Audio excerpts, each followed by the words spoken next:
السلام علیکم ورحمۃ اللہ وبرکاتہ۔ میرے عزیز دوستوں اور ساتھیوں، آج کی اس ویڈیو کے اندر میں آپ کے سامنے روبرو ہو رہا ہوں ایک بہت ہی اہم خبر کے ساتھ۔ وہ خبر ہمارے فلسطین اور اسرائیل جو تنازع چل رہا ہے اس سے متعلق ہے۔ آپ لوگوں کو پتہ ہے کہ فلسطین اور اسرائیل کے درمیان جنگ بندی تقریباً 5-6 دن چلی، لیکن کل جنگ بندی کا آخری دن تھا۔ اس کے بعد آج جنگ پھر سے شروع ہو گئی، جنگ چھڑ گئی۔ اب اس میں کتنی شہادتیں ہوئی ہیں، کس طریقے سے فلسطینی مسلمانوں کو ٹارگیٹ بنایا جا رہا ہے، کس طریقے سے ان کے مال کو، ان کی جائیداد کو اور ان کی روحوں کو نشانہ بنایا جا رہا ہے، ان کے شیرخوار بچوں کو شہید کیا جا رہا ہے، ان کی عورتوں کو، ان کے نوجوانوں کو، ان کے بچوں کو اور وہاں کے فلسطینی سویلینز کو قید کیا جا رہا ہے، اور کس طریقے سے ان کے اوپر ظلم و بربریت کے پہاڑ توڑے جا رہے ہیں، یہ کسی کے اوپر مخفی نہیں ہے۔ ہر کوئی اس بات سے بخوبی واقف ہے کہ وہاں پر فلسطینی مسلمانوں، فلسطینی شیرخوار بچوں کو کس طریقے سے شہید کیا جا رہا ہے، ٹینکوں اور بارودوں کے ذریعے سے، اسی طریقے سے بندوق کی گولیوں کے ذریعے سے، اسی طریقے سے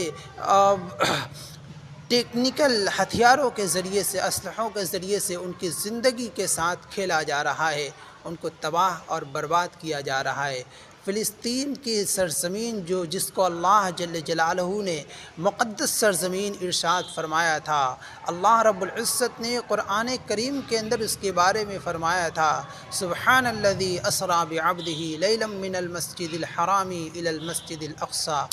الذی بارکنا حولہ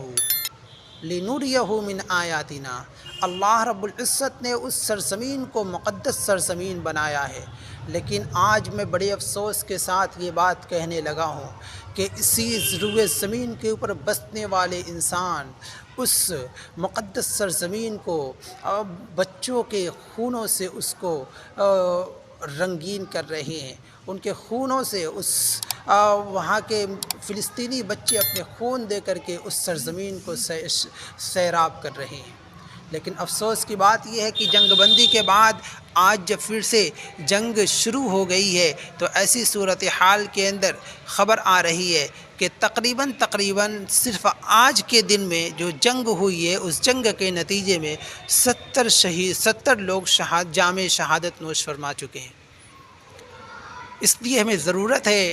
کہ اب ہم تمام اپنے مسلمان بھائیوں کے لیے، مسلمان بہنوں کے لیے، مسلمان بچوں کے لیے، مسلمان بوڑھوں کے لیے، مسلمان عورتوں کے لیے ایز